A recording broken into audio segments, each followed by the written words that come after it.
What is up? Welcome back. Woo! To another one.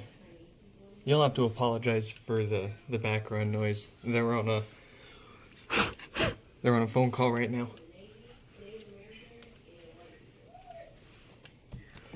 Well, anyways, let's jump into it here.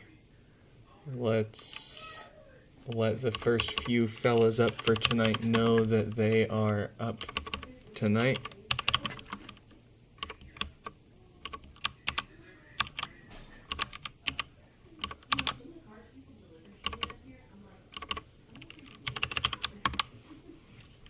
$53.30 notified.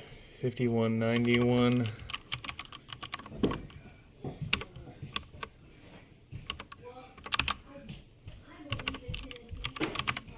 Notified. Discord.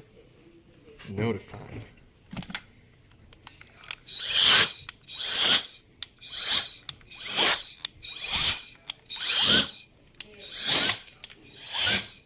There we go. Some semblance of clean. Let's get into it. That's a good flip. Good flip right there. Shakes the dust loose. What's up first for tonight's fixin'?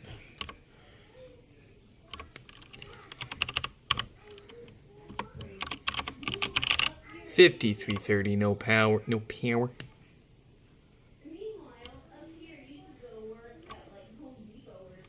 Where is my mouse? There it is. Let's get the next cleaned up. There we go. Okay. Get that focused. Do a quick little test here. See, no lights, no power. The kilowatt says the usual. A dead diode on the amp. I betcha. I bonk ya. Let's get that out of the way so we can see any of that. Very good. And let's get started. Excuse you, shuffle hands.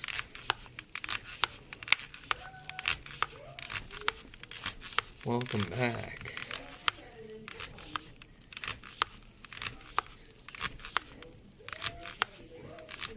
You know what's crazy is I'm not even bald by choice, and I still look better than you with your luscious locks. No, I'm just kidding. I'm just kidding. I just had to bring you a little back.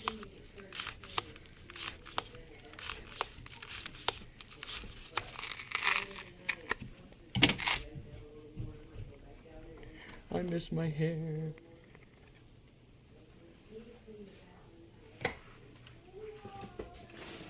Let's get the next one. Well, I guess 5191's got two pods, so they're both taking up the heating pad there. Getting them soft and ready to open up there.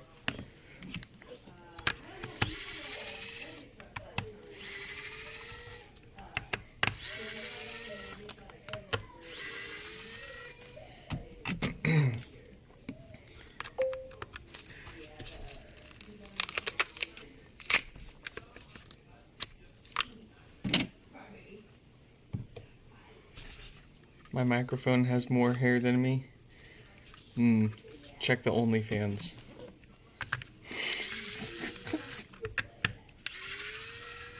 the only we got OnlyPods. We gotta spin up like an OnlyPods knockoff website, and it's just pictures of HomePods without their meshes on them, or like half taken apart, or like slid down like that.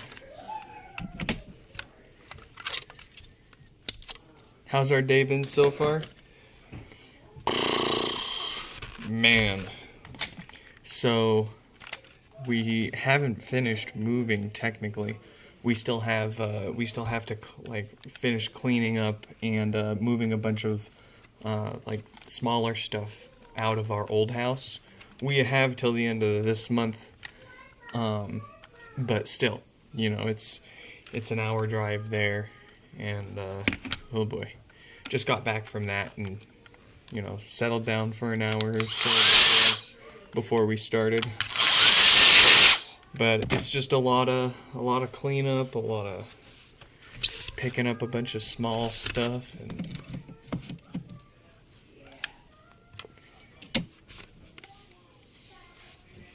doing loads back and forth.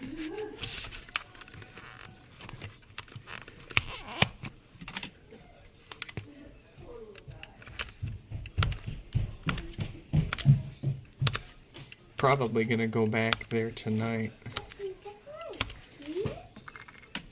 Knock some more out.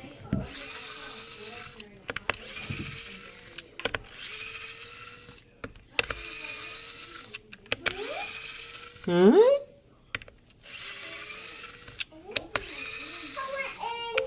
You find an ant? If I need someone to take the Apple Thunderbolt display off my hands. Was that the one that I chipped the glass on moving it to this place? I'd have to double check. No, I'm just kidding. Sadly, I did. I'm so salty about it, man. One of my iMacs did suffer a casualty. It did just a small little chip on the corner, but it's nonetheless a chip. It's now a weak spot in the glass. It once was it wasn't in mint condition, but the glass was perfect, and now it's not. But that's okay. That's okay. Something always gets broken in a move, and I'll never forget a few moves ago, a few houses ago, many moons ago, when I lived with roommates. Get out. And one of their girlfriend gave me Internet Explorer lava lamp. I'm pretty sure I've told you guys about this before. Pretty sure I've talked about this one. It was just a very simple, but it was so perfect. The color of the blue of the lava, the etched Internet Explorer logo in the glass. Go. You gotta go. You gotta go. Go. Go. Go. Go. Go. Go. Go. You're getting into stuff you shouldn't right now. I know. Here, you can take this with you. Give that to Mom, and then you gotta leave this stuff alone, alright?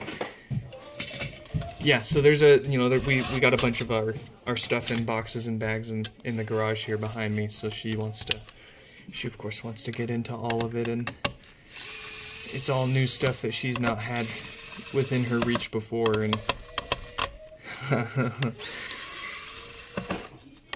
anyways, yeah, the Internet Explorer lava lamp is the one that's always really burned into my memory because it was just such a cool, simple little lava lamp that you couldn't replace, that Microsoft gave only to a few employees.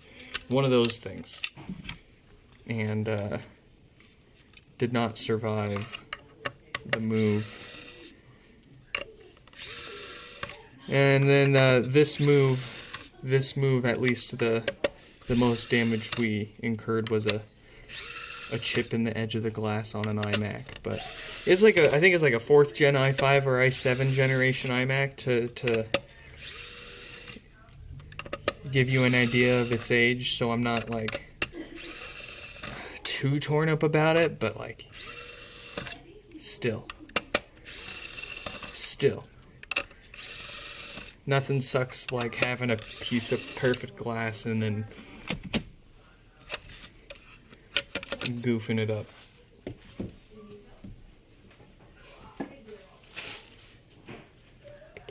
All right, let's get the hot metal stick going. Let's get the hot air stick going. Yeah, that's all good. Okay, let's give this a little brush. My initials aren't DDS for nothing. I know how to brush. Just kidding, I have a few cavities. I'm kind of bad at it.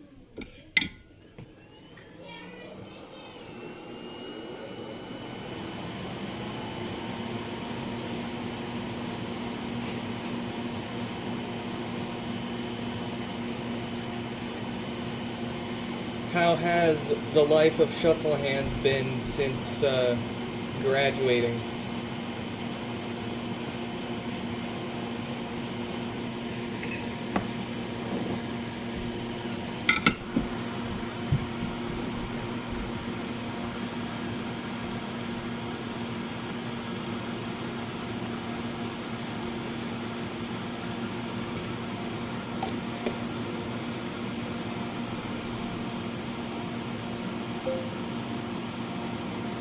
Mayushi,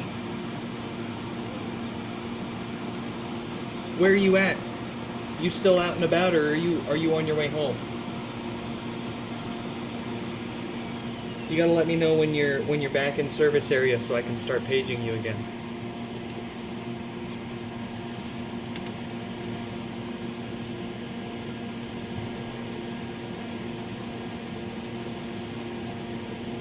I guess I could just Discord message you it until then. Oops. You got an interview to the youth ranch, dude. Hell yeah. Does that mean you might get a job there and then you might have access to like cool stuff?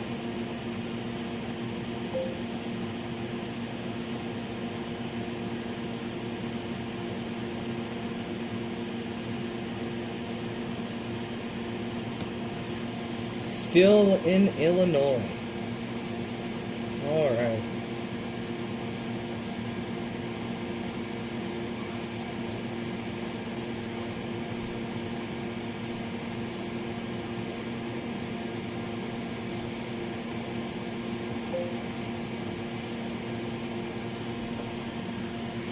What a fine fitment right there. You could post that on Instagram and get all the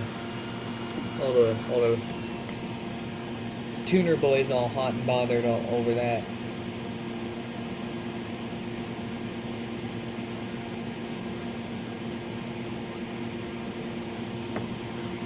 There we go.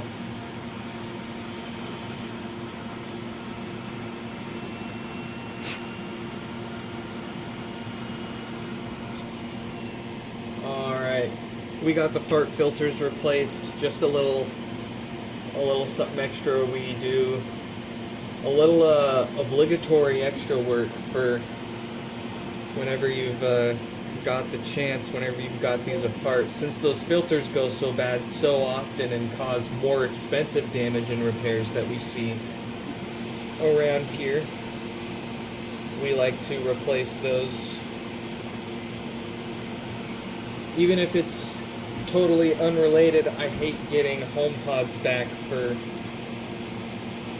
especially preventable issues once you start seeing how common they are, which ones are common, and which ones you can prevent with an extra minute or two and $1 or two in parts.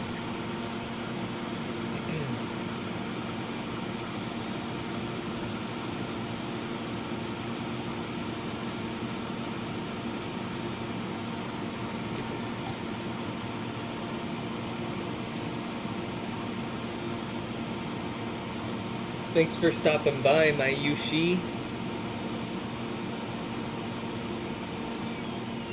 You better go touch that bean. No, you don't have to. I know it's out of the way, so.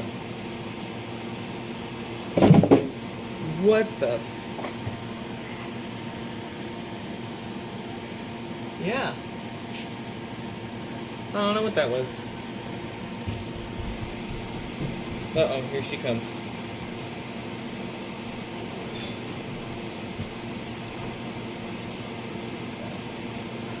No, get out of there. No, stay out of there, baby girl. Shoot. Come back Shoot. here. Shoot. Let's go sit on the couch. You want to sit on the TV? Get out of here. Come on. Go on.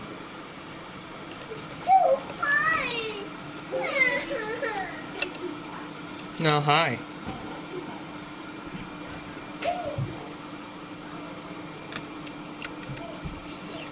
Yeah, I don't know. Alright, I have to investigate. There's probably...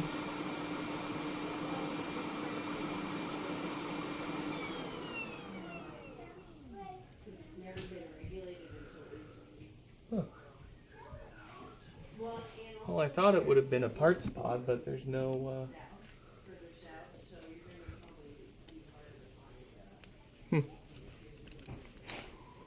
Okay, the house is haunted.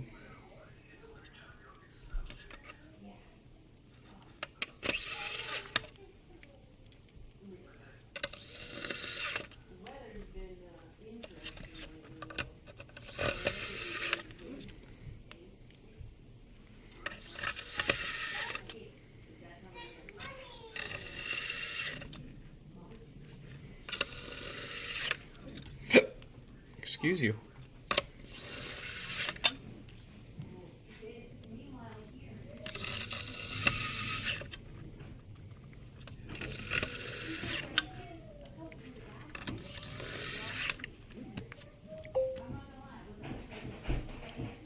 It's Stefan. He tripped in your walls.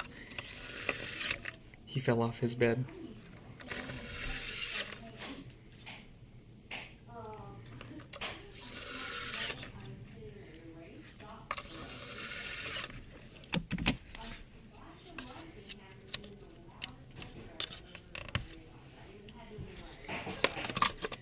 He'd be very tired right now. He'd be sleeping.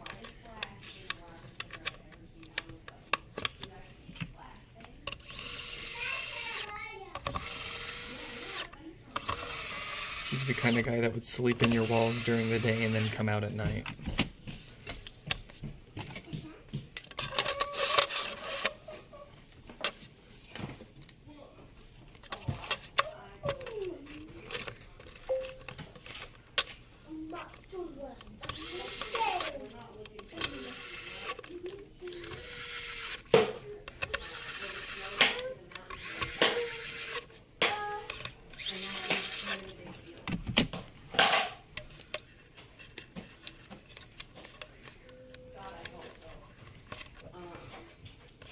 Uh-uh.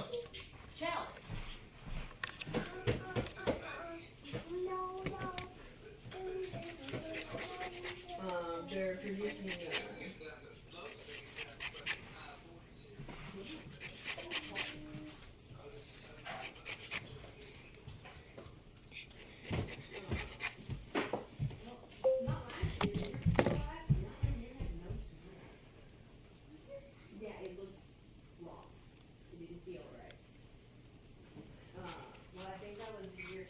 Oh, that probably simply has to do with wait a second. It's internet recovery, so it's pulling the latest version of recovery that hardware supports. And that is kind of weird. That's probably just some weird classic Apple in there. This newer hardware, even though it's got inferior specs, is more software supported than wait, why would the older hard to think with that.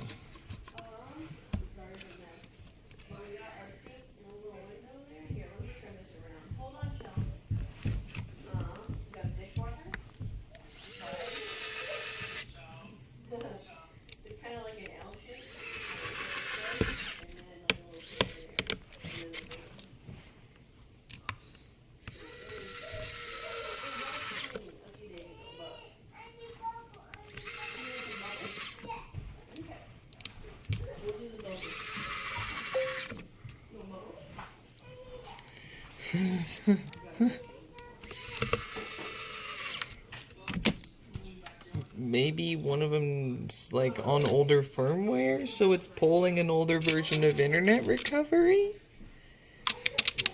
That that's weird. I don't know.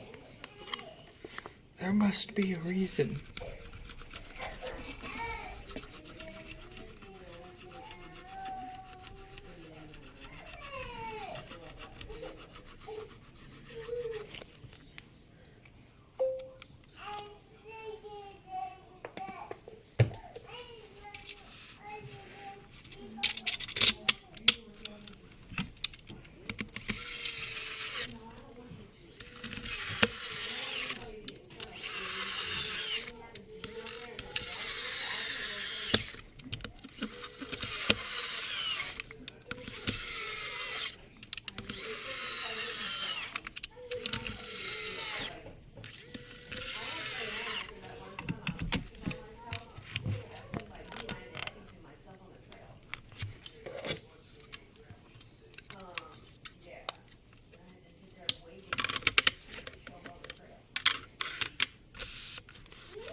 No, we don't need to worry about the or putting this one back together all the way, I should say.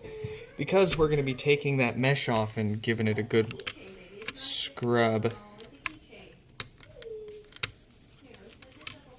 But we can make sure it's all fixed on the inside and worth the wash here. Very good.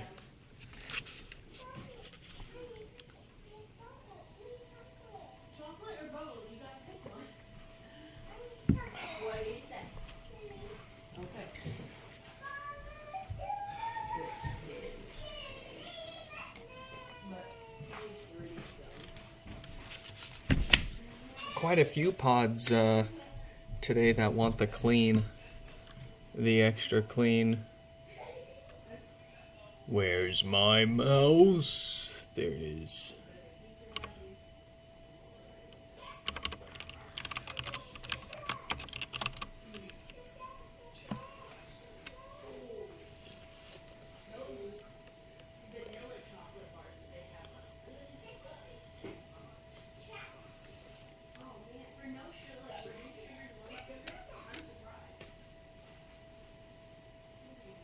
You gonna say something, boss? Tengo All right. dificultades. Yes. 1.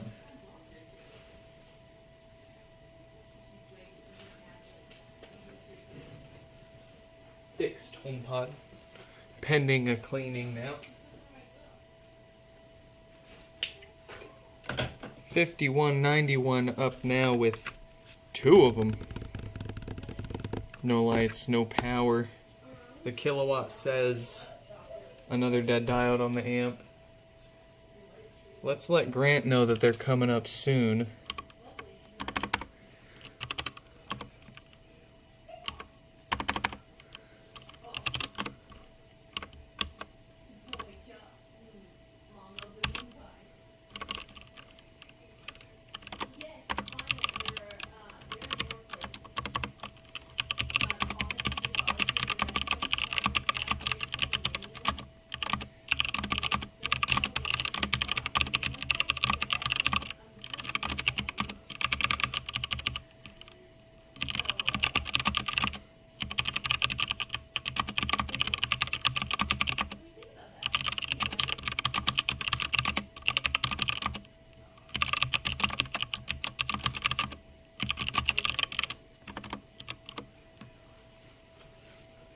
Alright, had to let Grant know. They also asked us if we have fixed minis with no power before, and I won't lie. I won't try to take on a repair that I know I'm not going to have a high success rate with there. But the minis are quite tricky, at least for me at my current skill level. And I might make these look like a piece of cake, but we've done thousands of them now. We could do it with one hand and our eyes closed. But the minis, the problem that I get with the minis is that they, the components in them are just absolutely microscopic in comparison. especially the components that tend to go bad. So, quite often... Oh, and not to mention all of the components that usually fail that are microscopic on the minis. They're so tightly packed together and right next to the big brain chips, the chips that do everything. And it is so easy to bump it and mess it up, and those chips have tons of tiny little solder balls that attach them to the board. It's not just a couple of connections. If you bump it, you got to pull that chip off and reball it, and that in and of itself is not a trivial endeavor either.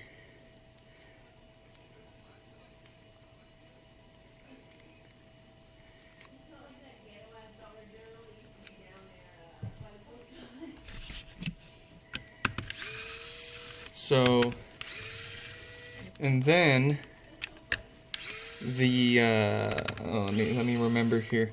Oh yeah.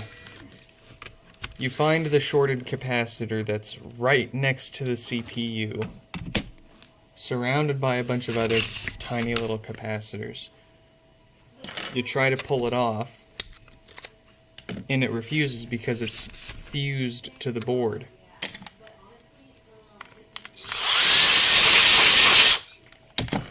This mesh is not gonna survive a cleaning. It's falling apart just sitting here. We'll have to replace it if they want anything cleaner than this, unfortunately. It's probably going to be the same story with the other one. As a matter of fact, I see Nick's. Yeah, the other one feels the exact same. It's on its last leg. They'll work just fine. They might look a little distressed, but we'll talk to them about options.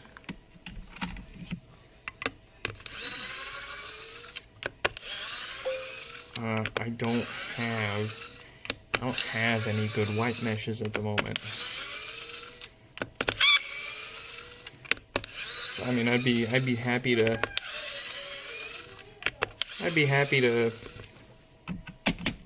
make them into like a space gray pod, or we can just keep it as is and not worry about anything extra. Get them going again. And even if you manage to get that cap off, surprised the CPU is dead. For the minis, I haven't actually seen that. I have not seen that. But you do all that effort, right? You finally get the capacitor off. You bumped the CPU, so you pulled it off, you reball it, you get it back on there. You replace the dead capacitor and all the other ones that you lost in the process. You get the mini back together. You forgot that you connected a ribbon. You forgot to reconnect a ribbon cable, so it stops responding to your voice commands. So you take it back apart. Not to mention spend 30 minutes getting the mesh back on it. And then a month later, the touch panel goes faulty because they all have ghost touch, phantom touch issues. The touch panels have a manufacturing defect that makes them go bad over time, and they will stop responding to touch input. They'll develop either dead zones or just not respond at all to touch. Seem to work fine otherwise. In some cases, they'll also touch themselves. So they'll start to pause and play music at random times.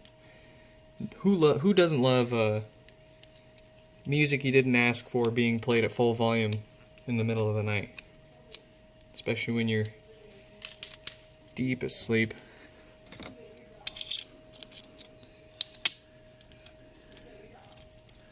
Where did the other one, the other screw go? I'll steal one. There you go.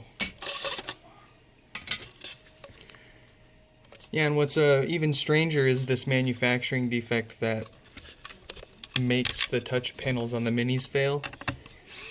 Is the same problem happening with the second-gen HomePods, the big second-gen HomePods. First-gen HomePods use a totally different style and design and manufacturing for the touch panels. Oh, perfect. Here's the touch panel for the first gen, here's the touch panel for the second gen. And actually, the first gen is like a multi-layer PCB with the display and a capacitive touch layer. And this is just the touch film and on the plastic there. And then the logic board has the LEDs for the second gen's display. So, but the mini is essentially the second gen's touch panel here, shrunk down.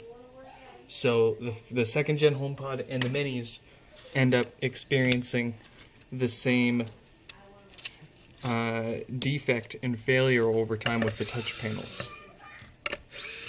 And actually, there are people now on AliExpress, I'm sure elsewhere too, finally selling touch panels for the Mini. And wouldn't you have it, they're like, what, 40 to 60 bucks plus shipping? You might as well buy another used Mini every 6 months when the touch panel fails. Instead of going through all the rigmarole of replacing the touch panel, having to peel the old one off, scrape all the glue off, and then glue the new one on. Unless you have the professional, like, multi-$1,000 tools to, like, UV glue and vacuum it on, and oh jeez, man.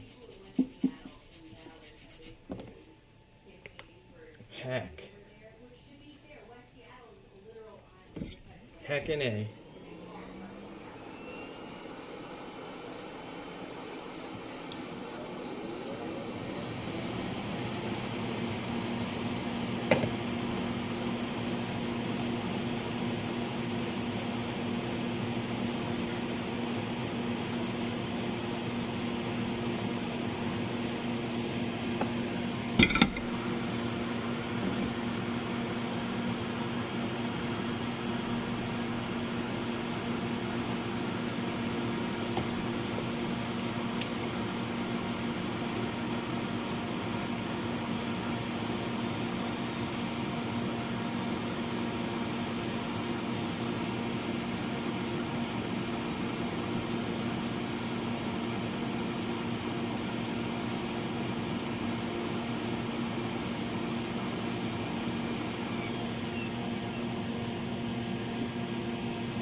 It's time for a new tip for my iron, that's for sure.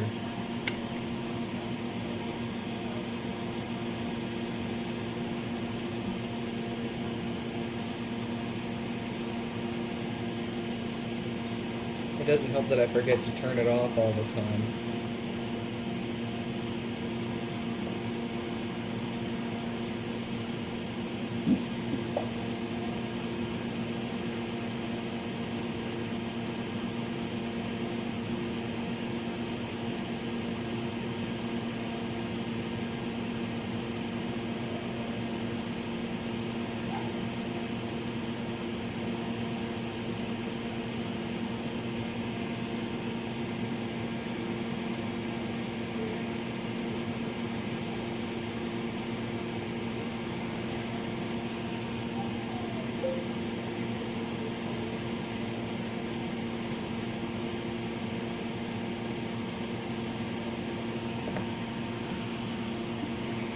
I have the iFixit soldering iron.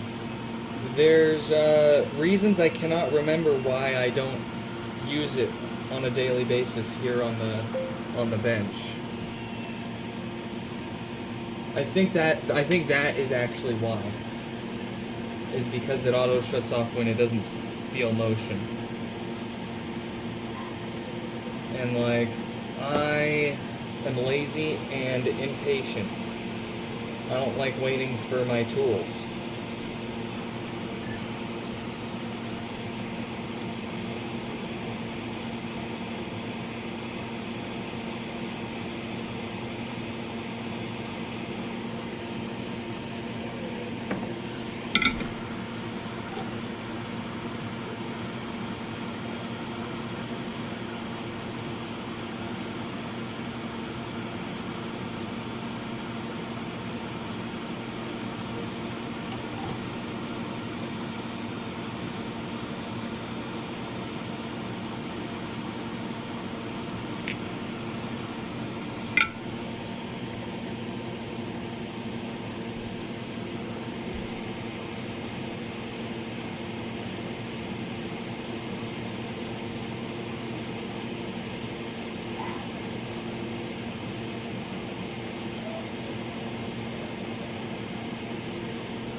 we will figure out with them if they want to leave the mesh, meshes. It's going to be the same story for both of their HomePods here.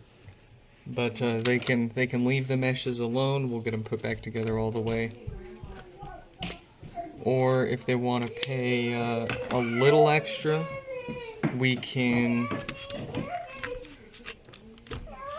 make them. We can make them. Shh. We can make them space gray. No. Keep that out.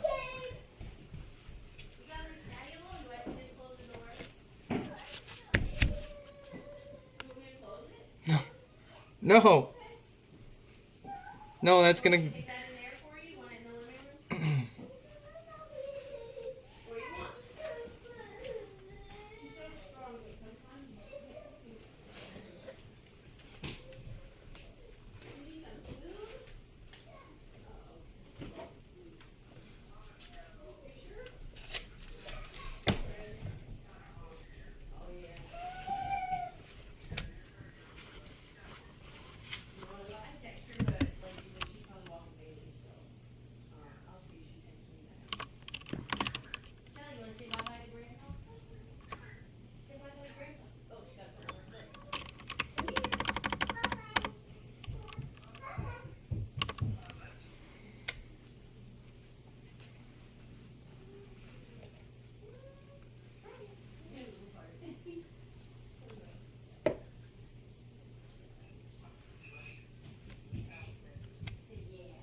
I'm having.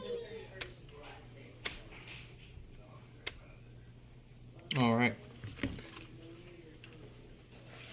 I bet you're having trouble, buddy. Let's get the second one done here. No lights, no power. Yeah, see right here? Already it's kind of starting to delaminate, sorta. As soon as we touch it, there's nothing you can do about it. It's just gonna get worse. So, we'll do our best here, and then we'll try to make a deal for them if they want to make them space gray. We don't have any white parts on hand. High demand, hard to get good quality ones these days. But we do have quite a few space grays still, and the space gray generally lasts longer too. The white might look better out of the box, but the space grays definitely last a lot better. They take the age.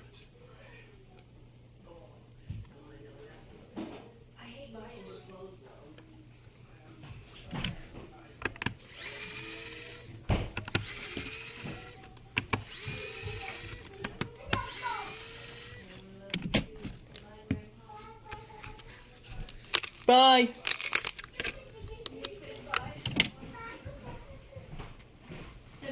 Hello? Hello, goodbye. Bye. Hello, I'm fixing. He's fixing. I'm working.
more coffee.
Got more coffee.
Yeah, we both need more. I buy my stuff by the 5-pound bag. We're almost out already. I need to get a 5-pound bag of those the beans that we just got. They're good.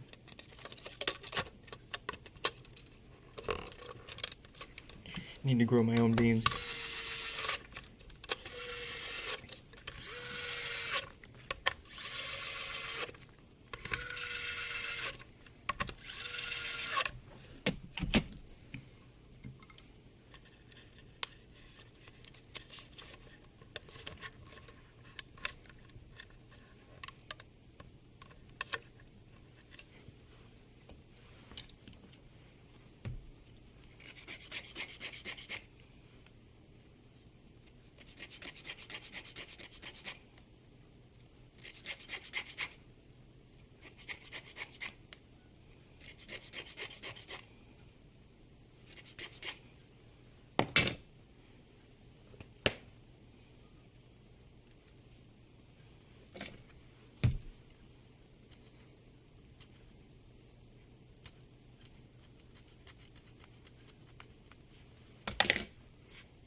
Alright, just like the other one, we'll sort out the cosmetic side of this with them after.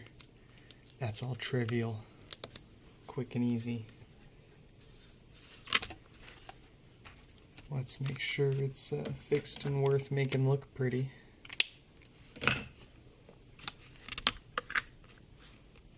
Yeah.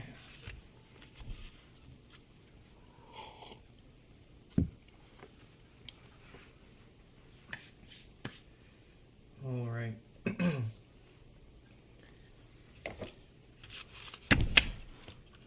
We got three from Grant here. What we're gonna do,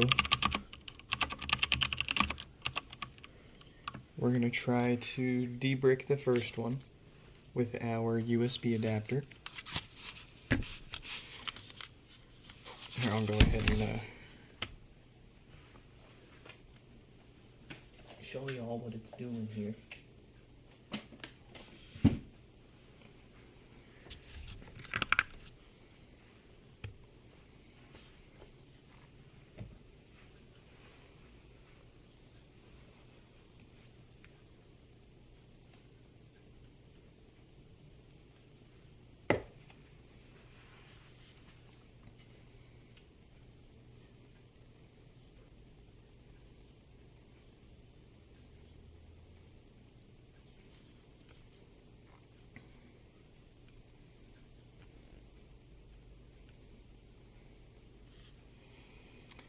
Siri is being awfully shy today. The high will be 62 degrees Fahrenheit Quiet. today. Oh, it's too warm still.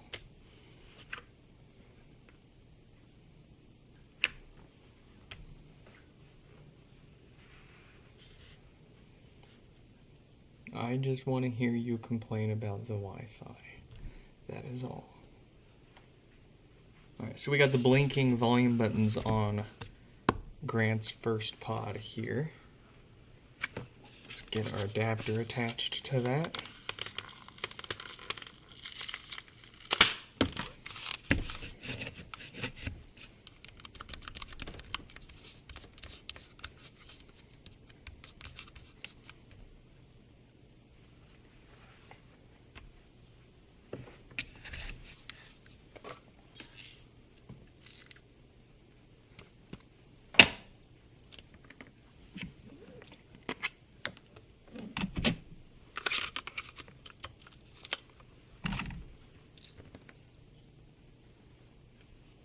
I'm having trouble connecting to the internet. There we go. Alright, both of 5191's pods are fixed, pending what we do for their cosmetics.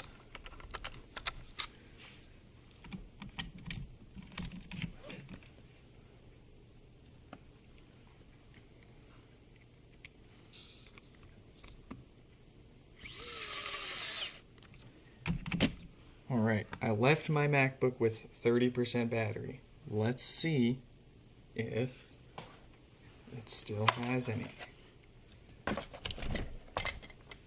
Oh, look at that. It's full. Oh, I left it plugged in before I left. Beautiful. Even better. I love myself. Okay.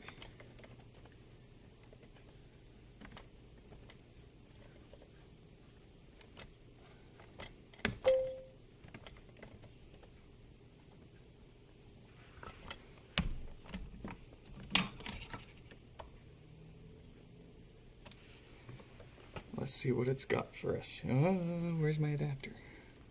There it is.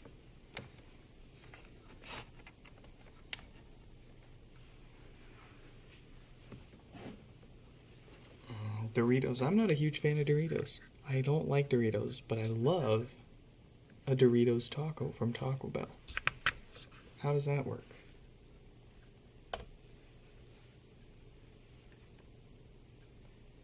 Give us the good news. Give us a successful software restore here.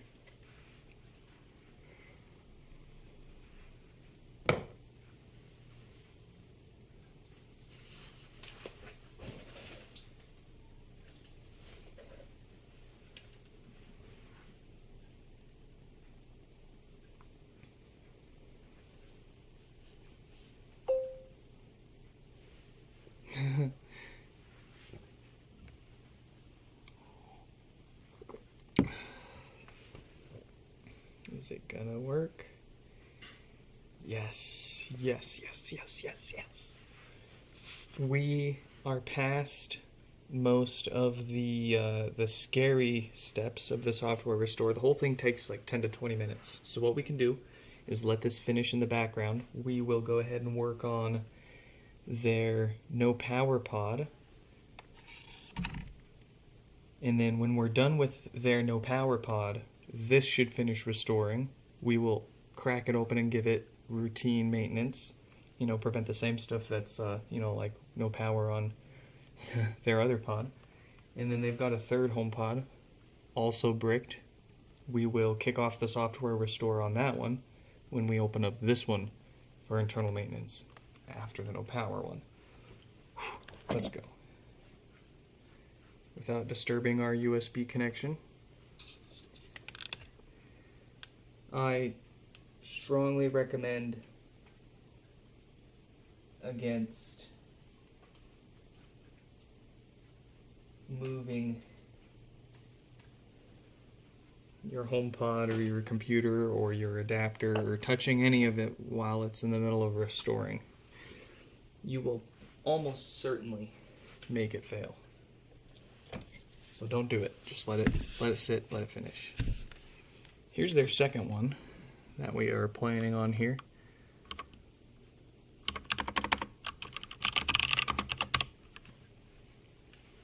And yes, I did think this through before we started these. Actually, like when I unboxed these, I was like, okay, 2 bricks, 1 no power. How do we knock all 3 of these out in the most efficient way possible? No sense starting with the no power one if you've got 2 other ones that you have to wait for the software to restore. So might as well kick off the software restore on one of them, knock out the no power one while the software is restoring, maintain the software restore one once it's done, and restore the software on the third one while you're doing the second one. And then you're not waiting on any of them. You're getting something done the whole time. How about that?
Will I sell any more refurbed pods anytime soon? Hard. It's hard to say. It's hard to say because it heavily depends on the average price of broken ones and how many I can get my hands on for a decent price. And that's why we haven't had any available lately, because mostly we haven't been able to keep up with all the pods that need the extra parts from those parts pods versus refurbishing those parts pods and reselling them. And then there's the price too. For as much as we charge for a refurbished one, most people don't want to pay that. They want to save a few bucks and get a used one that's gonna have the same problems in the near future. But I'm not here to tell you how to spend your money.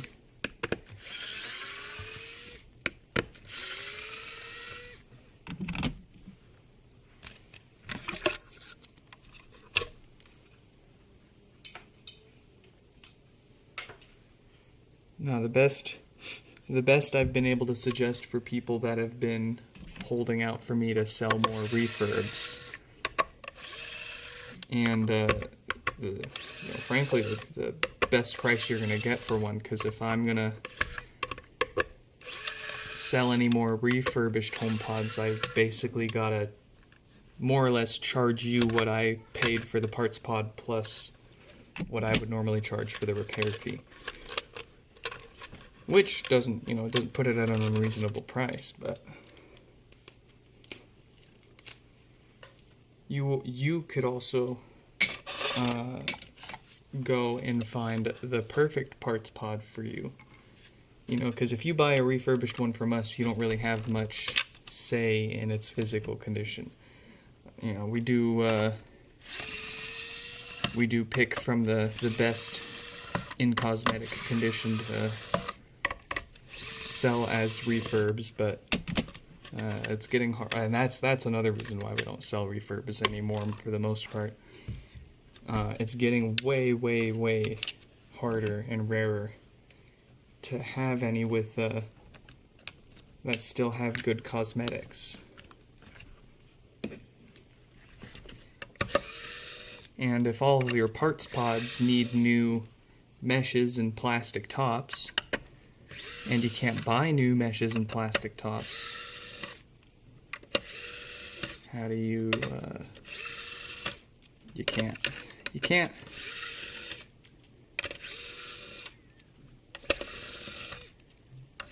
But what you can do is you can look around for your own broken HomePod. You can buy it, and you can actually in most cases you can just have it shipped straight to us, and then we'll only charge you for the repair itself and then return shipping.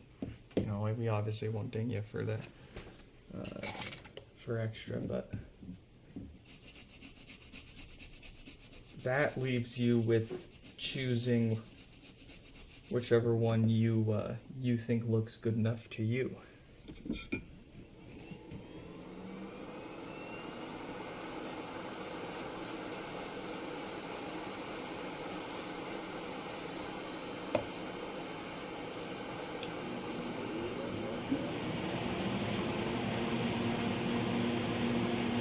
And there's only about a $20 price difference between any two issues a HomePod could possibly have and need fixed around here.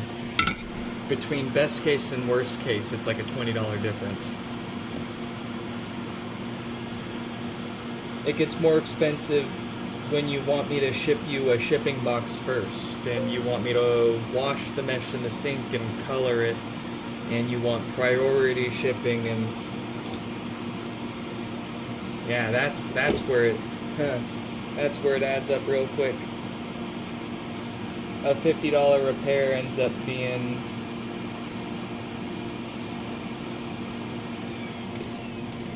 $100 and $120 plus for this little pod, for this poor little pod. But if it isn't still worth it to most folks that have these things, it's crazy we're still doing so many all these years later. Is the V2 worth it, or is the V1 better? This is no offense to you whatsoever, but I've been asked that question so many times, I'm sick of it. I hate it. I want to say just Google it. It's been beat to death. But I'll give you my 2 cents. I like the V1 better. That's my opinion. The issues they have are more repairable and more affordable to repair. They both have their issues. They both have hardware issues that you'll eventually have to address. The second gen has, the newer hardware, so it's gonna, in theory, get better, longer lasting software support, right? But they still update the first gen HomePods.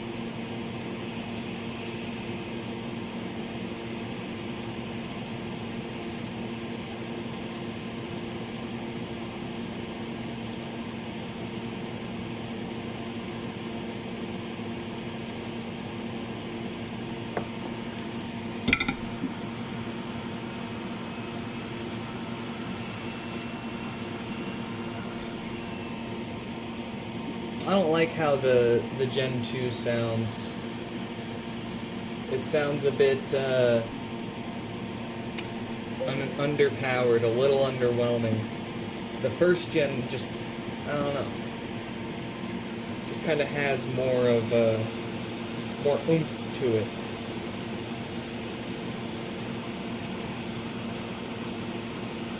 What the Labubu's name is? I'm afraid I haven't given him a name. I never. Oh dang! I never thought to give any of them names. I guess if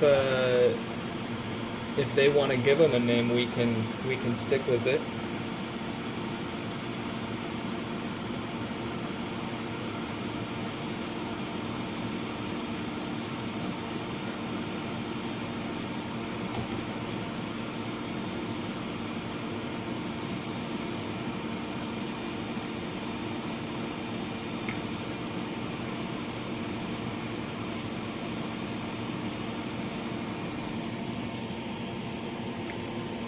Yeah, Shuffle Hands makes a good point that I forgot to mention. You wouldn't notice the like a first-time HomePod buyer will be happy with either generation in terms of sound. It's if you did like a side by side, or if you were used to the first gen's sound signature.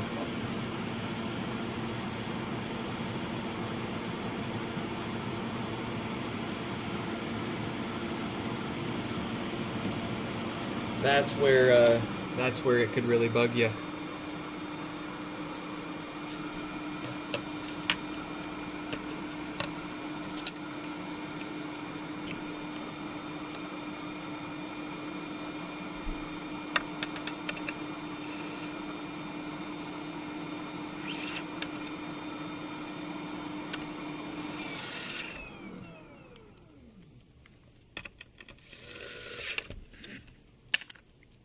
Screw down.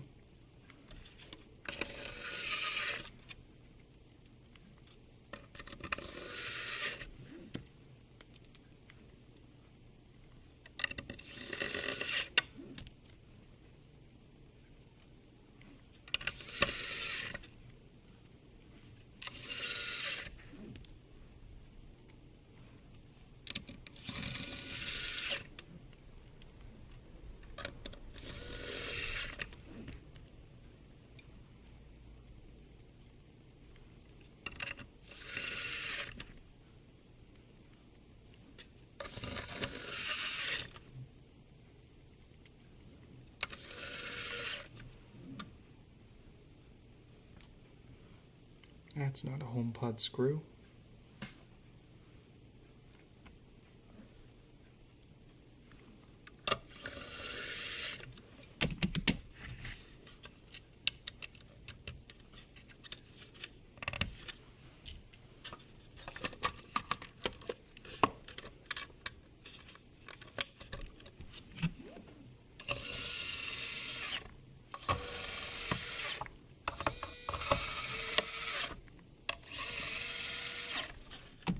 Oh, let's see if Grant's bricked pod has come back from the life, or come back from the dead here.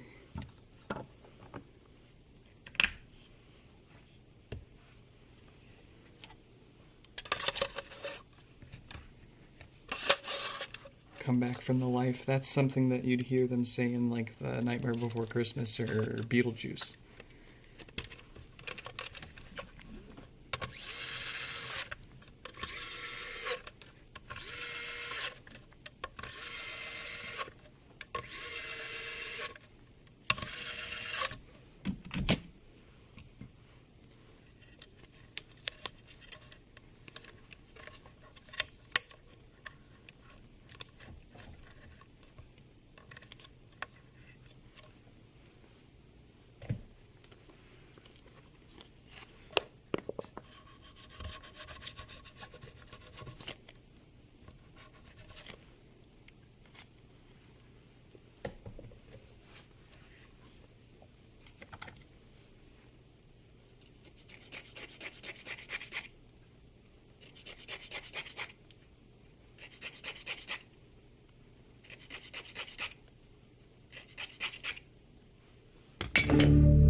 the glorious sound of HomePod setup.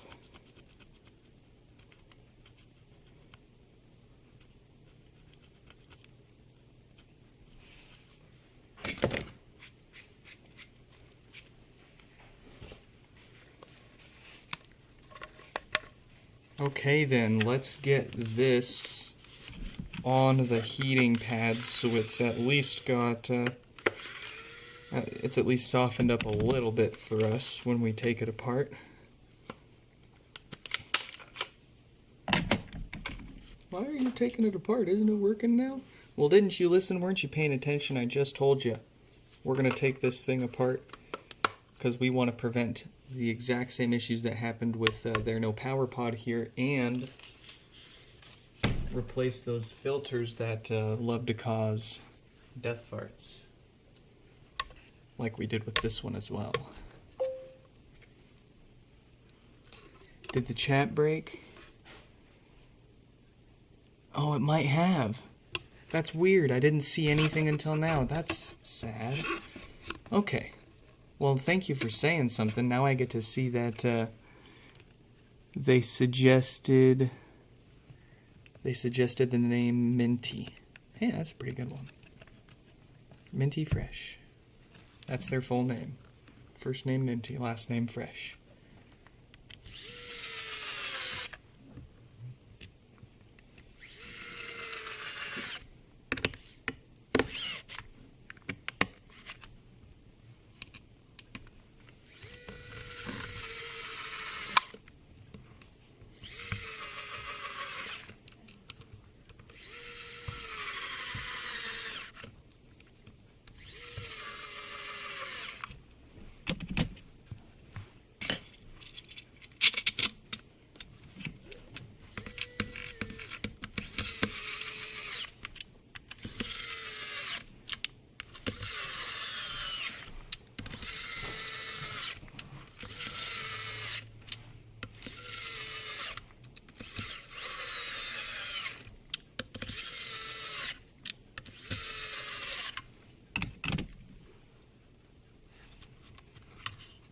I love how the chat stopped working until you literally said something about it. That's how it works. That's how it goes, eh?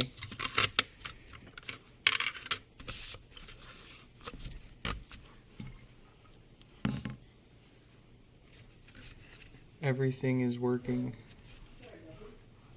Everything works fine until you need it, until it matters. And then, as soon as you look at it, it breaks. Schrodinger's something. I don't know.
She'll just stand there, menacingly.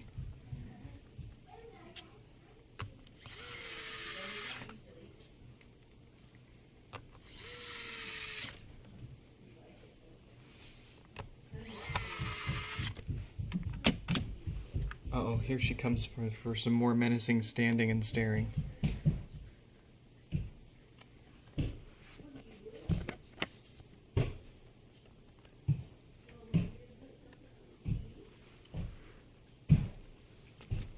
Maybe some silly stomping.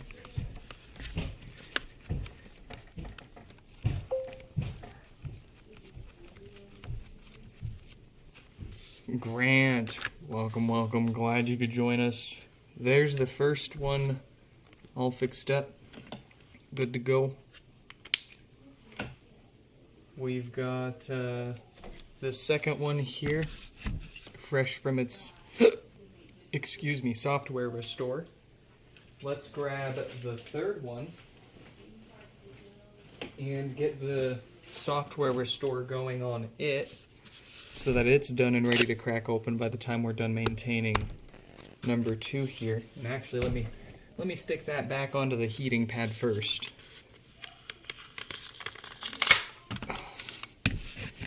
For just another moment. Keep it as warm as possible while we get this one kicked off here. I'm having trouble connecting.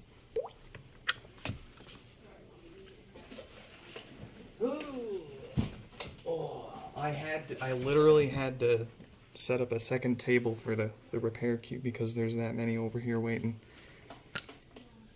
And then there's so many more still in their boxes waiting for us to open them up. I'm so sorry.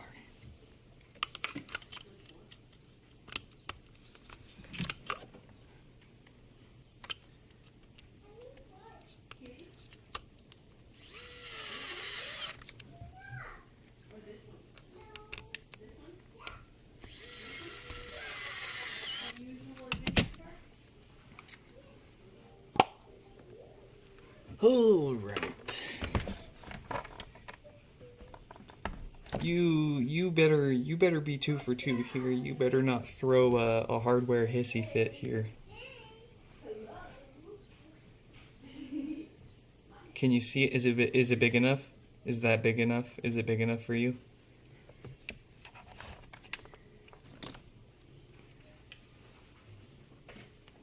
And command.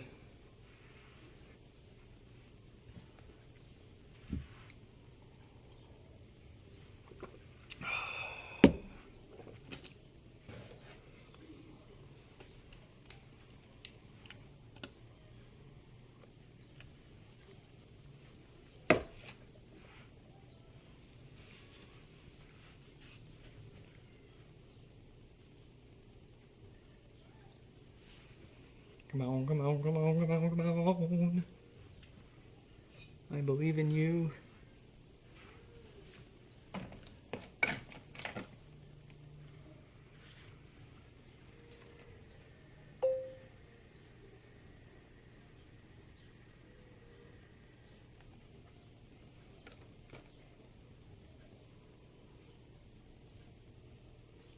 No!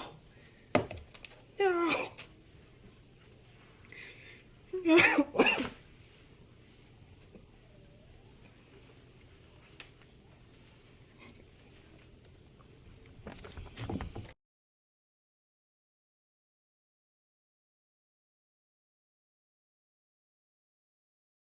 Sorry, had to crash out in silence there.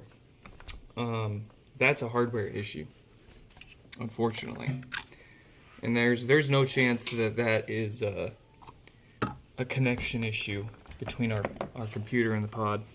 Unfortunately, that is 100% the storage chip no longer talking to the rest of the HomePod.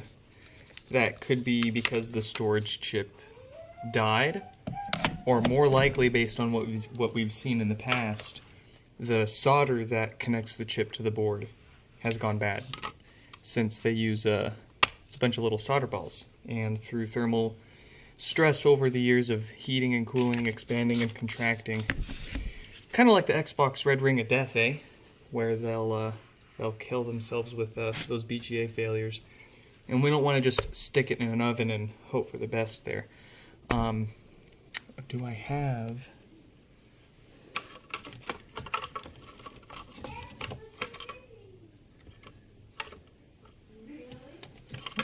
pretty sure.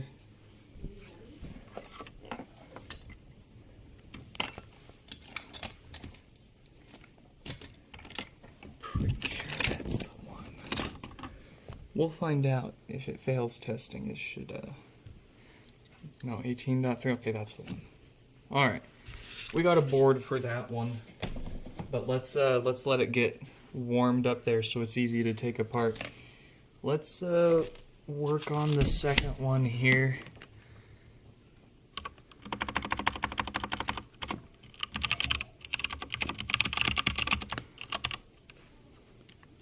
All right.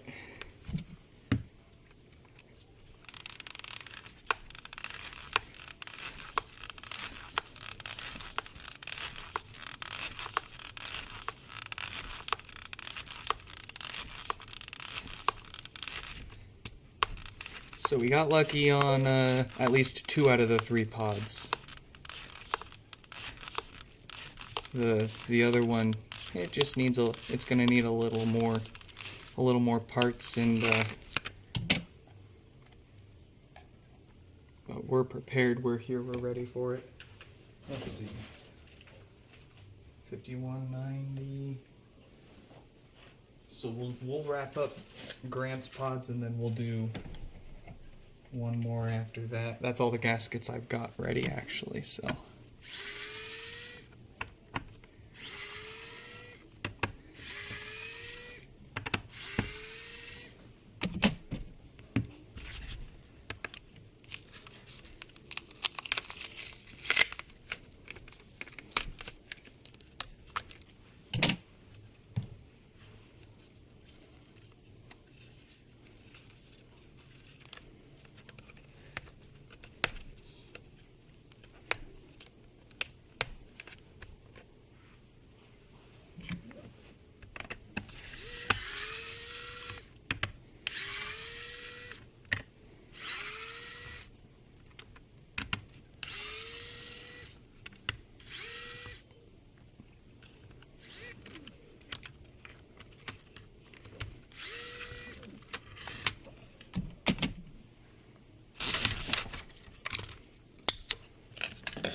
Ooh, that one pinched me.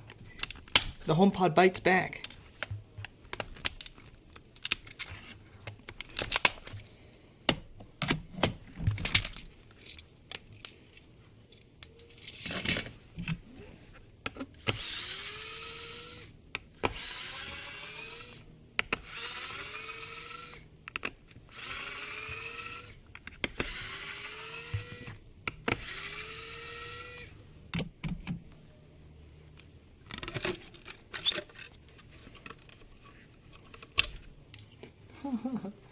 I don't bill by weight. I bill by physical and emotional damage done to my brain and body.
We'll replace that one.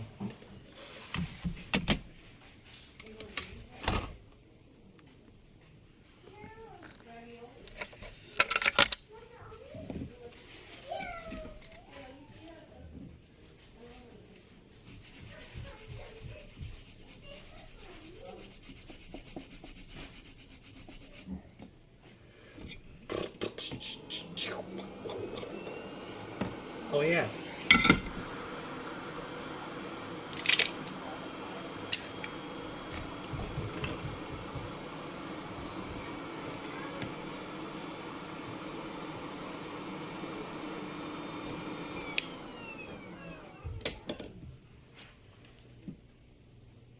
Now I won't forget their name.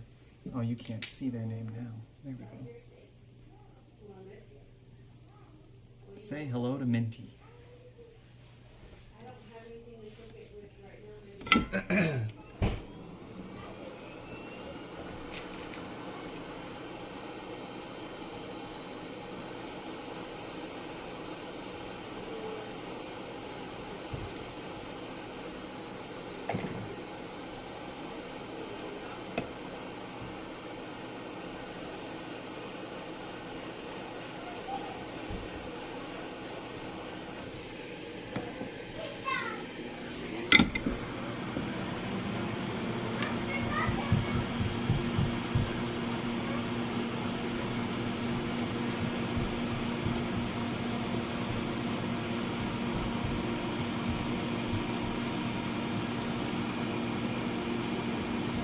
Achoo! Achoo!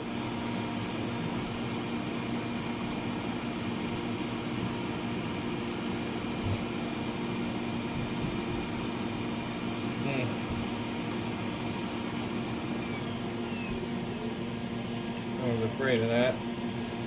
The sneeze screwed me.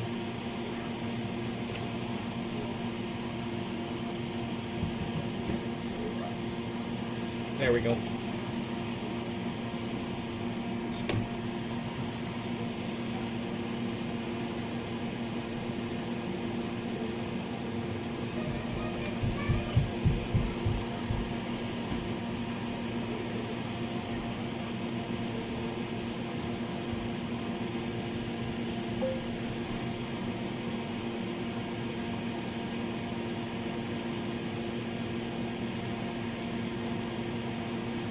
Oh, thank you.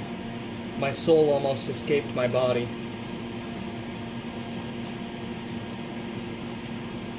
Dankeschön.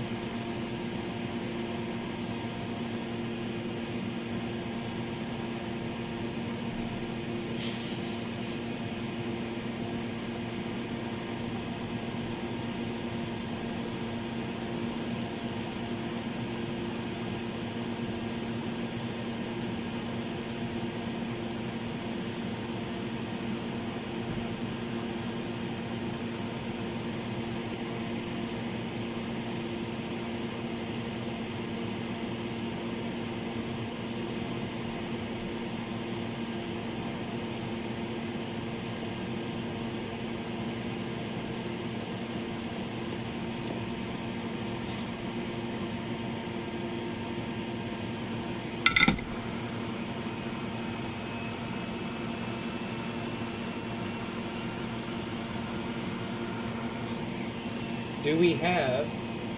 No, we don't. Alright.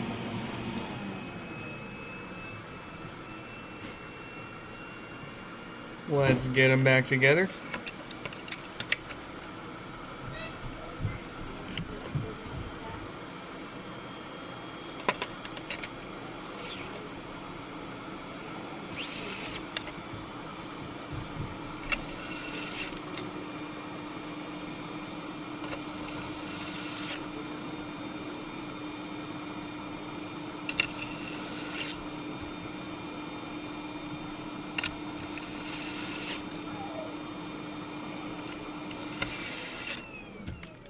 No, that screw went somewhere.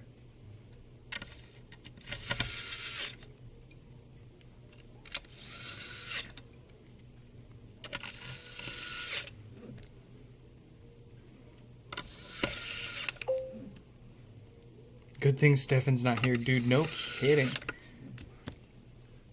Love him to death, but oh boy.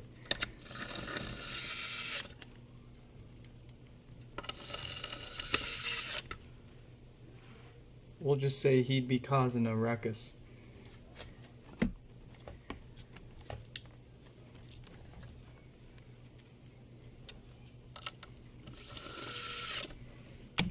He'd be hooting and hollering.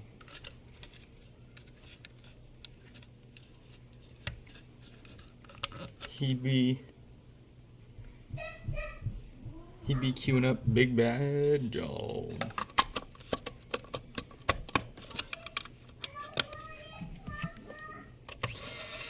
He'd find a way to put a soundboard in my walls and play Big Bad John.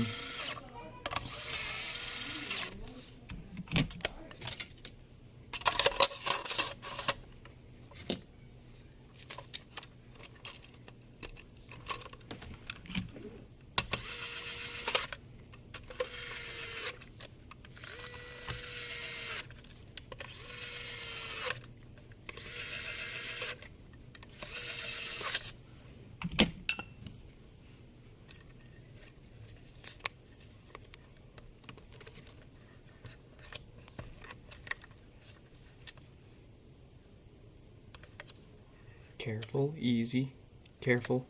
The whole family's watching. We don't want to. No, I'm just kidding. We're good. Ooh, we're good.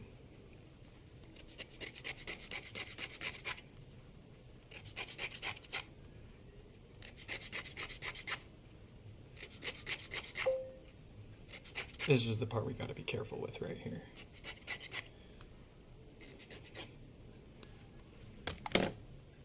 Just had a sudden urge to go run a few laps around the house while holding it. Oh, there it is again.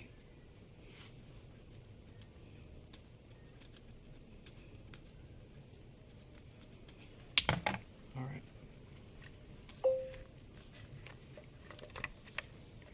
Every time I look at my GPU fans, they're dusty even though you just cleaned them. Where's all the dust coming from? Do you have filters on your case?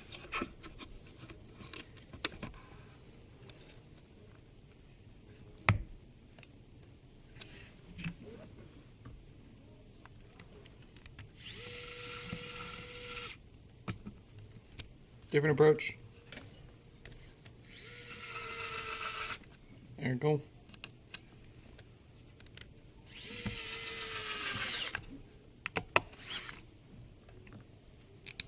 Crisscross.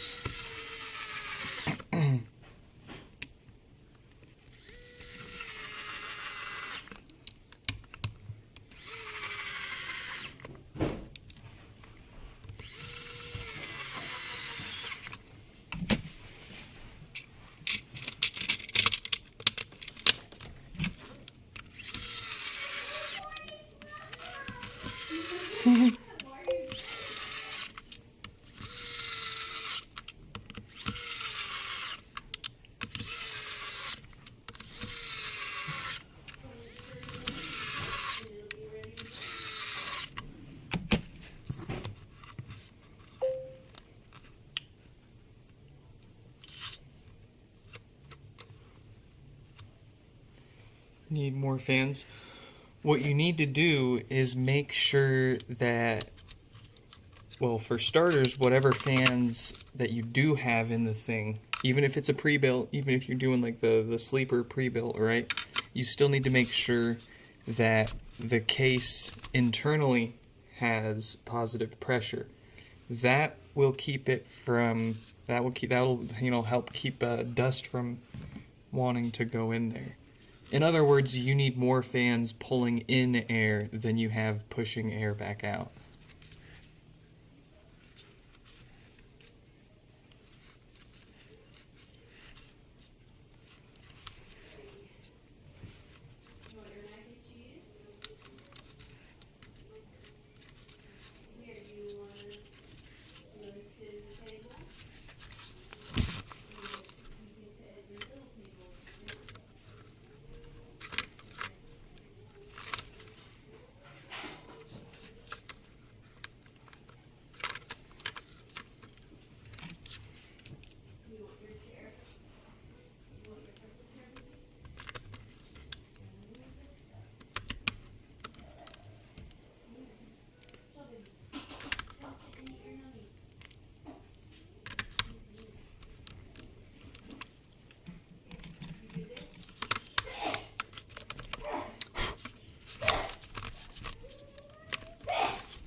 I'm at a disadvantage right now. There's a hair in my eyeball, and I can't get it out.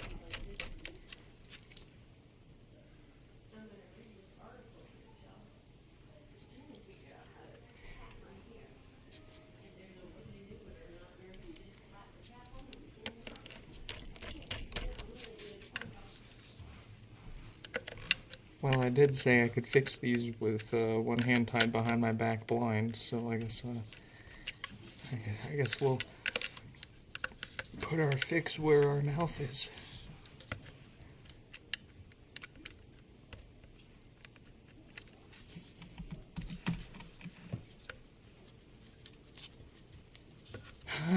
Puts the display in upside down.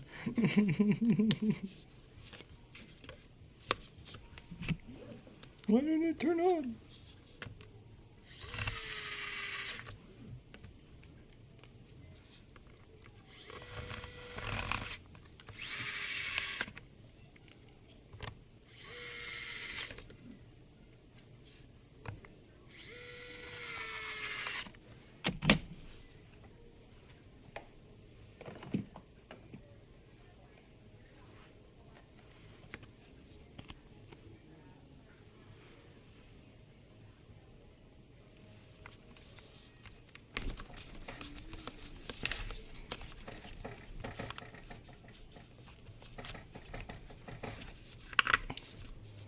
All right.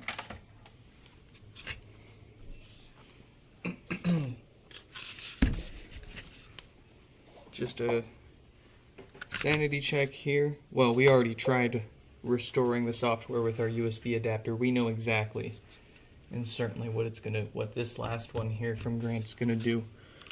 I guess I just want you guys to see it. I just want you to see that we can actually fix stuff around here. You gotta believe me.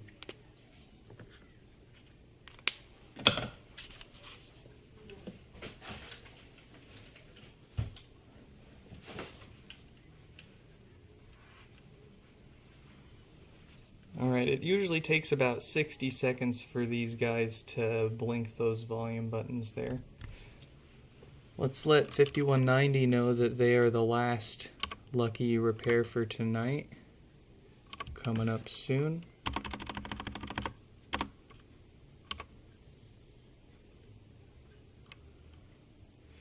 $51.90.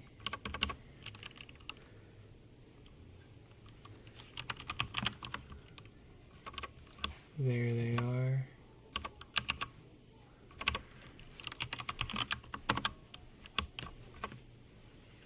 Alright, and there are the blinkies for Grant's third pod. Like I said, we already tried hooking up our USB adapter to it. Unlike their other blinky pod though, this one does have a bit more going on causing its issues. So let's get it apart. And where did that logic board for this guy go? There it is.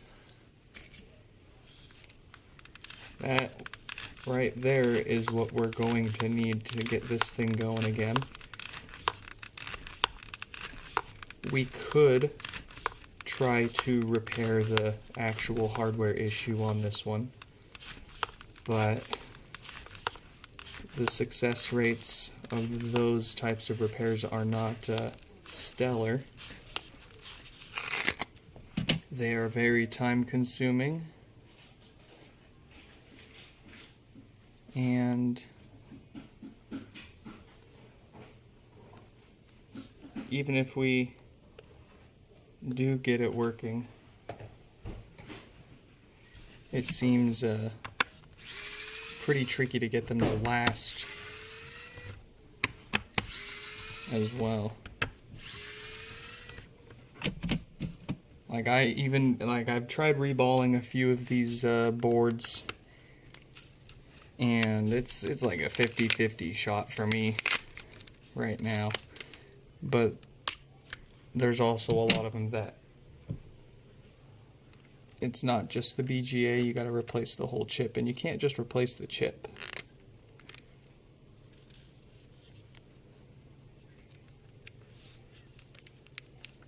Can't just rip the storage chip off the board and stick a new one on there, unfortunately, because Apple,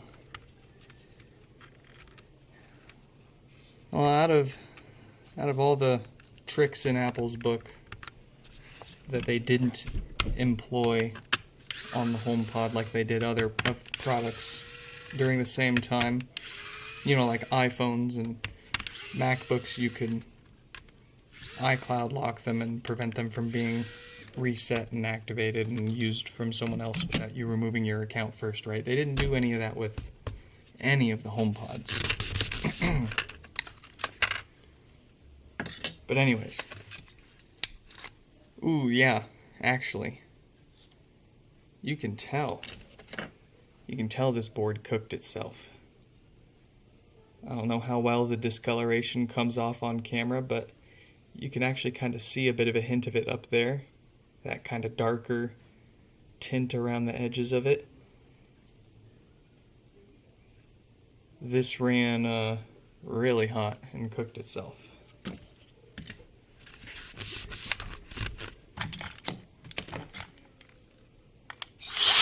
Well, anyways, out of all the security measures and depending on how you look at it, anti-repair measures that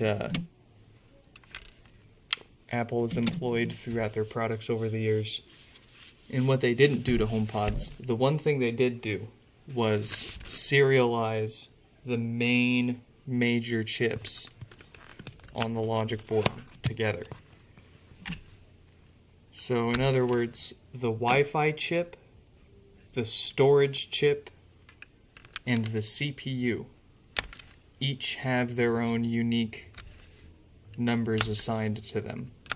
And they're programmed from the factory to only work with each other. So if you go and try to replace any one of those three, it'll throw a fit and never work again. That's like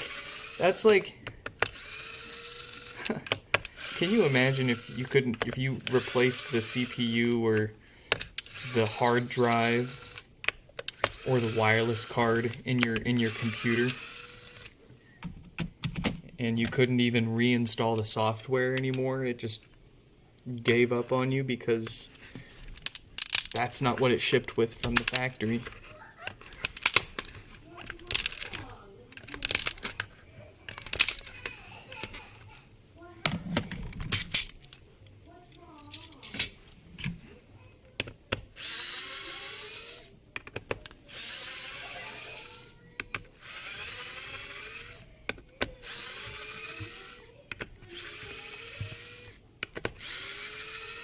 There are,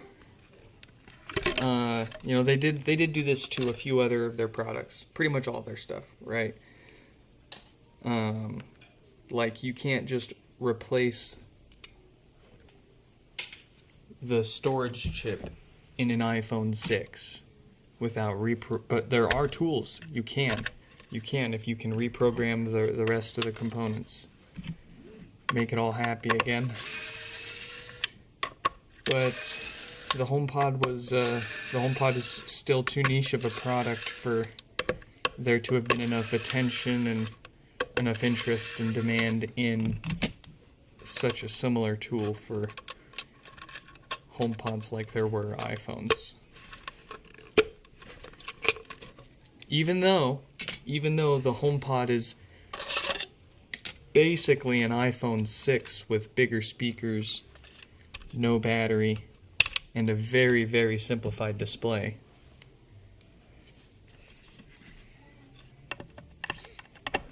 Heck, the HomePod uses the exact same Wi-Fi storage chip and CPU from an iPhone 6. They're all from an iPhone 6. But you can't use the same tools that you can with iPhone 6s to replace their storage chips on HomePods, because there's there's just enough different in the two products and how their model numbers show up amongst all of these chip reprogrammers that you can buy for the iPhones. Nobody's made like a profile or a reprogrammer for the HomePods. Sure, you can, like you saw us do with their other HomePod, you can hook up a USB adapter to it and reload the whole software on it, but that's not going to fix it because the serialized programming and marrying of the chips is at a chip level. Reflashing the software isn't going to change any of it, make any of it any happier. It's so silly. Somebody can break into your house and steal your HomePod, but you can't replace the NAND chip.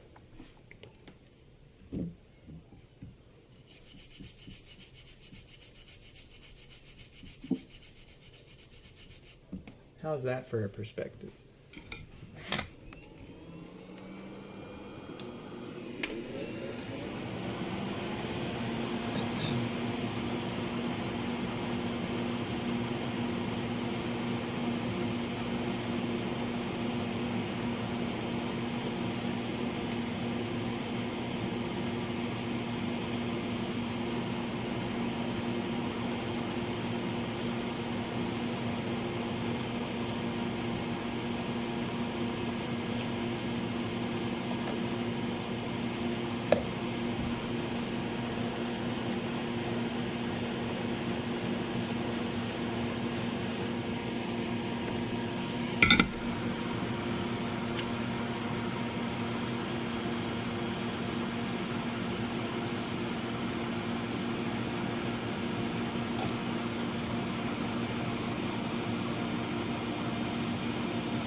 Oh, I spy a diode waiting to die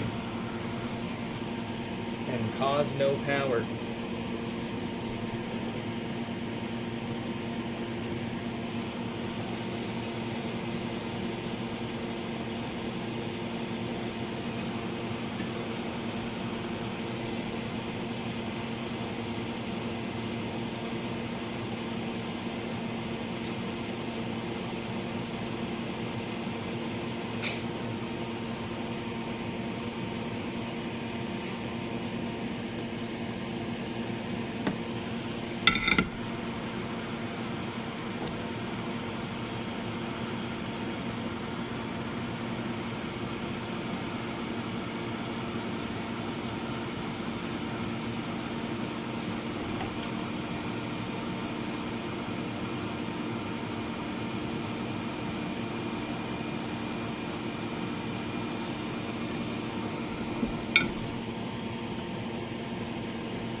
how do I know the diode's going to die? Excellent question. If you probably didn't see it, I probably didn't even show you. But let's take another quick look at a different one here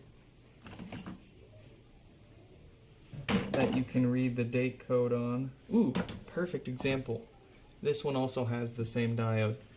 So if you look here, there's a string of numbers followed by a K. This one has 1748K. That's the date code. That's when this diode was manufactured, not the HomePod, but this particular diode was made in year 2017. So 17, year 2017. 48 is week 48. So what we've seen consistently over the years and the thousands of HomePods, and we were able to speculate this after the first few dozen, like 6 years ago, and to this day it still stands true. All of the HomePods with no power, well, not all of them, but all of the HomePods with no power that are caused by this diode going bad have this date code or 46K. So there are more or less 2 weeks worth of diodes floating around in all of the first-gen HomePods that are bound to fail and cause no power. Now that said, at least 9 out of every 10 no power pods that show up here are caused by this diode going bad. And all of those have one of those 2 date codes. And almost 9 out of every 10 HomePods that show up here are no power. So it then behooves us to look out for those diodes, those same exact diodes, and replace them whenever we see them, even if it's working fine and it's here for another issue. And that's a similar logic behind those 4 capacitors that you see us replace first. Those love to go bad and cause, as most people like to call it, death farts. It's like a loud buzzing sound followed by a forced restart of the HomePod. And other symptoms that follow along with that, they tend to pop a lot louder than they normally do. A little click, a little tick, a little pop here and there is perfectly fine and normal. But a really loud pop and a thud is a sign of those filters going bad. In any case, there's no there's no date codes or numbers or anything printed on those teeny tiny little capacitors. And in our experience, there isn't even a great way to test how good or bad they are, or more or less how long they're going to last before they need to be replaced. So, much like that no power diode, it behooves us to replace those filters. That's the second most common issue that shows up here. No power by far being the most common. Death farts and bass issues stemming from those 4 capacitors going bad is easily the second most common issue. So, tapping those 2 things fixes almost everything that shows up here, prevents everything else from coming back for those most common issues. And then we tackle everything outside of that from there. We'll spend the extra time on those and try to figure it out. We try not to spend too much time though, because at this point, if we haven't already seen it, it's not worth spending way too much time on figuring out, since we're probably not going to see too many of it again.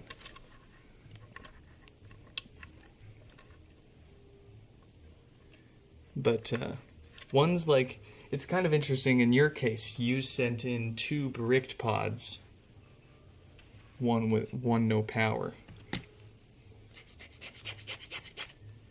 And the bricked HomePods are far less common, even though there are multiple different causes for and when I say bricked pod, when I say a bricked HomePod, I'm talking blinking volume buttons, boot looping, where it like just turns off and on over and over, or where it's just sitting there spinning forever. It never actually fully boots up. I call that eternal boot. But all those fall under the general bricked pod umbrella. And all of those symptoms can have different causes, ranging simply from glitched out faulty software or an interrupted or failed software update to any different kind of hardware issue. So many different hardware issues can cause those same symptoms. But even despite all of that, the bricked pods are still one of the lesser common issues that we get in here. So thankfully we don't have to thankfully we don't need to take everybody's logic boards apart and reball everybody's NANDs and worry about that. It seems that it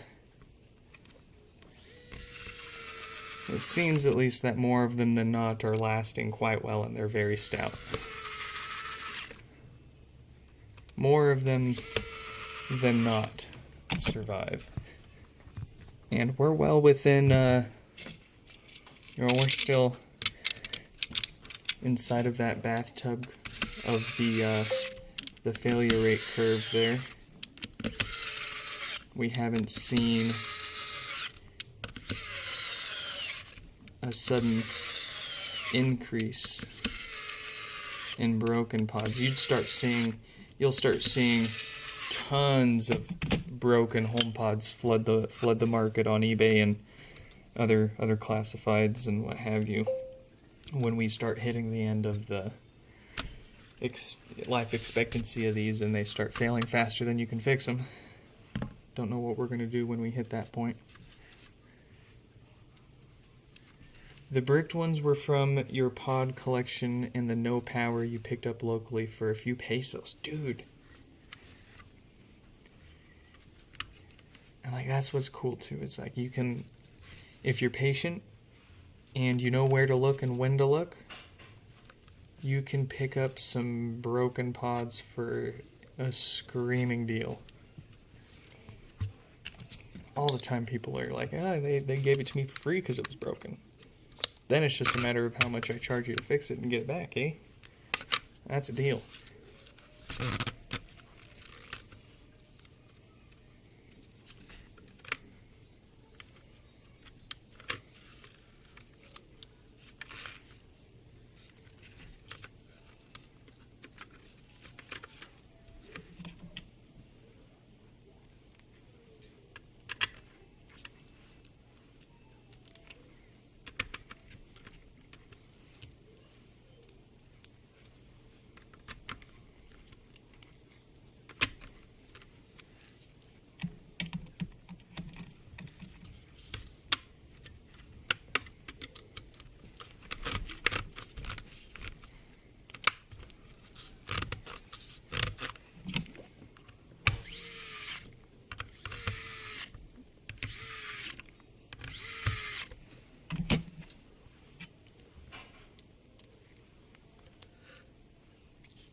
There you go.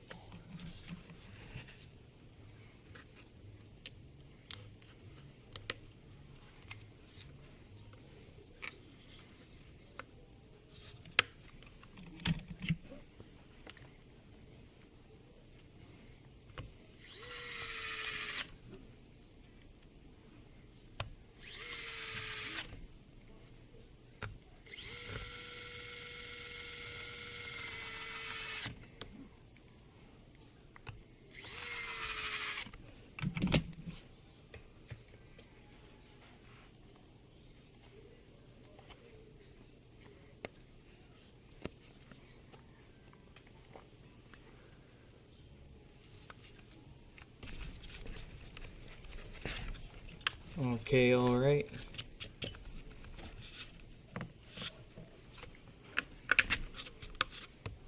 Oh, the suspense. Will it work?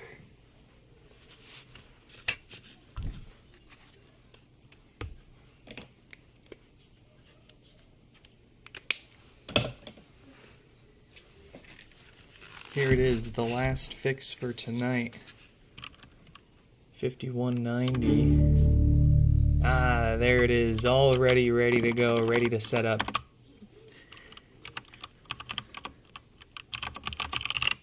Alright. That's all 3 for Grant. Good to go, eh? Let's get 5190 fixed before I run out of calories. Oh boy.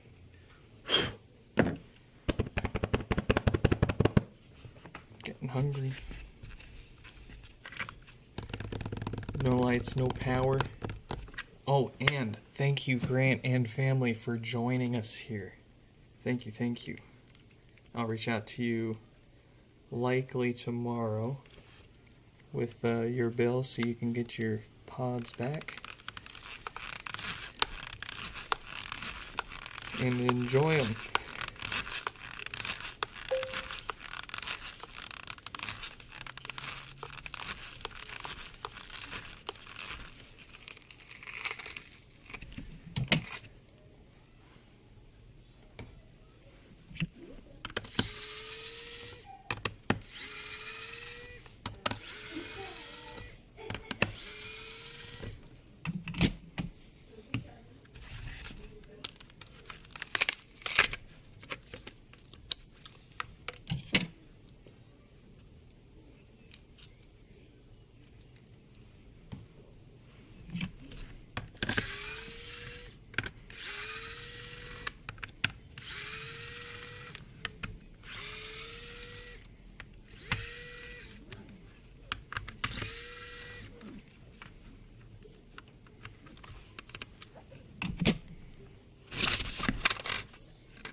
Do I fix Amazon Echo first gens? Anthony, welcome, welcome. I'd have to take a glance and see what it's like to take one apart. I'm gonna hazard a guess. I'm probably gonna end up having to charge as much as another one's worth.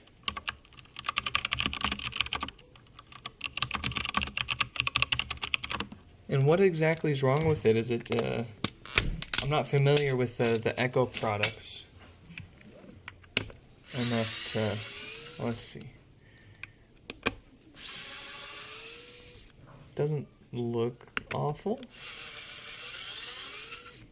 If it's got a battery, I bet you need a new battery in it, eh?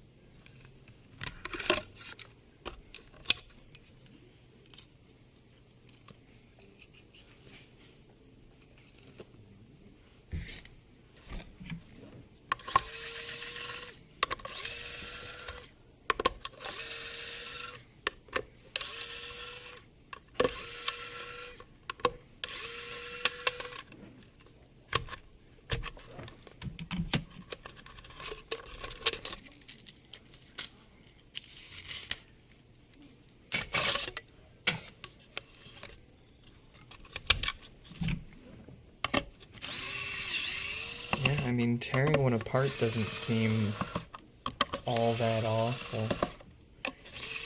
But at the same time,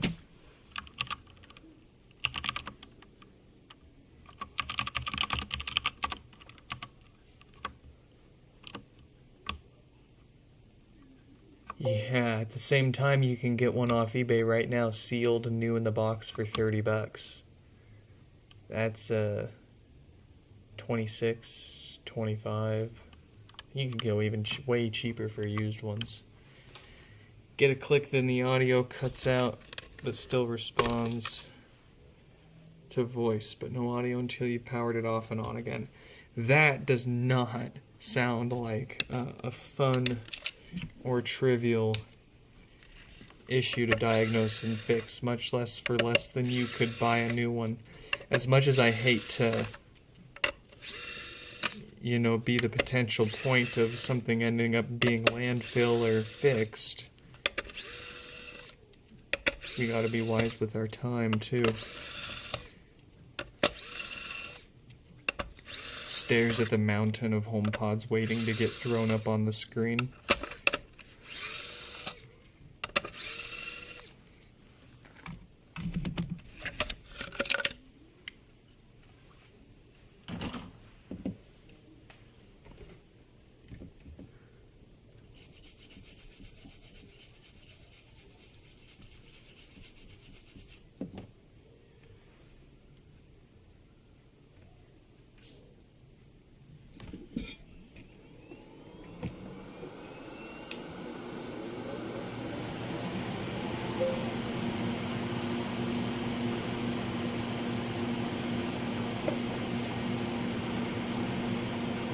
The first gen audio is the best. Oh yeah, dude. I remember when the first gen Echo came out, people were making videos on how loud they got. For its size, it was like some of the loudest you could get. Insane for its size. Not to say it sounded incredible or amazing or whatever at full volume. It's still an Echo. It's still a little guy.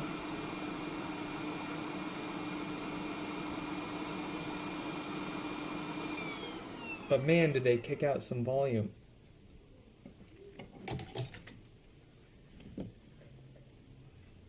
Many of them on eBay that are cheap are bricked. I wonder what the chances of buying one of those cheap, new in the box ones off eBay, opening it up and it immediately bricking itself are.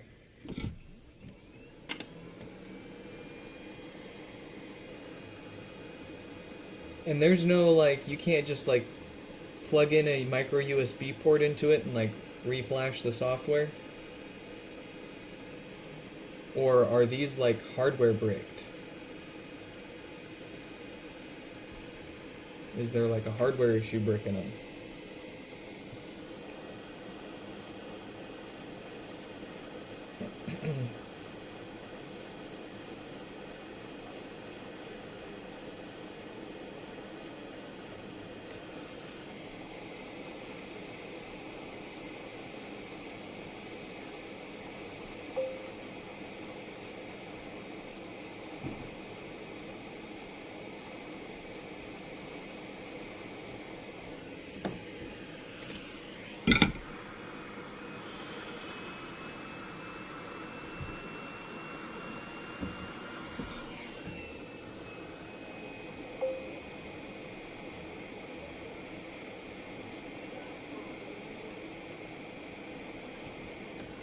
If you want anyone's opinion here, you're just gonna be told to sell it and get a HomePod.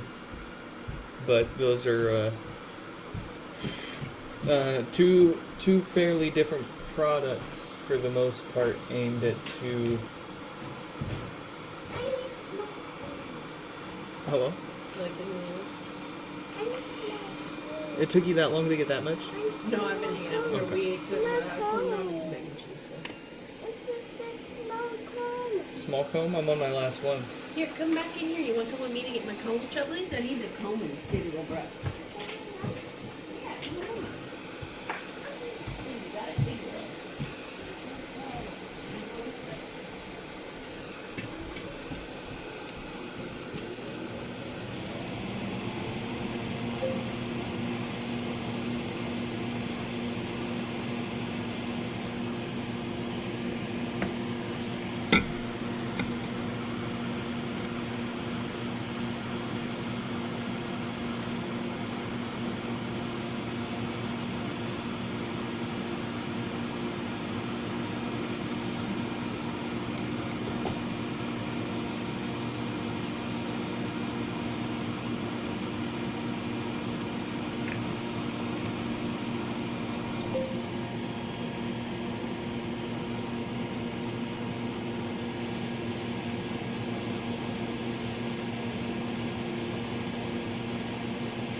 Ooh.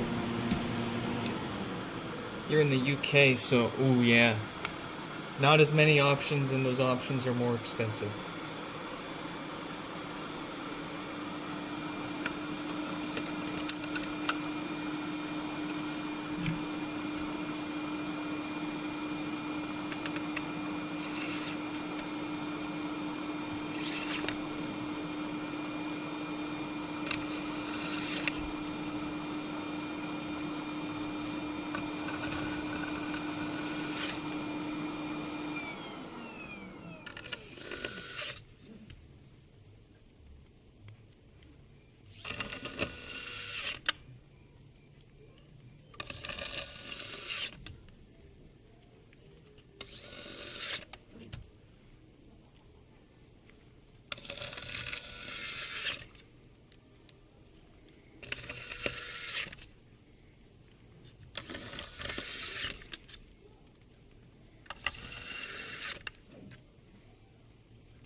does it work?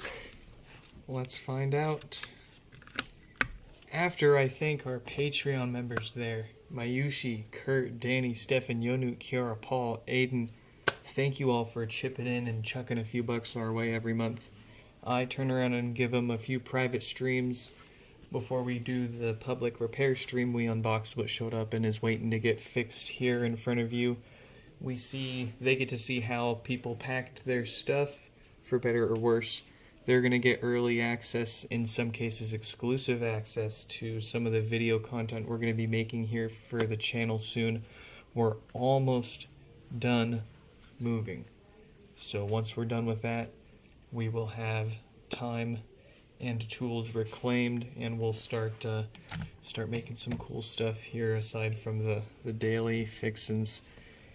In any case, I hope you all enjoyed. I'm having trouble connecting to the internet. And I hope to catch you in the next one. Goodbye.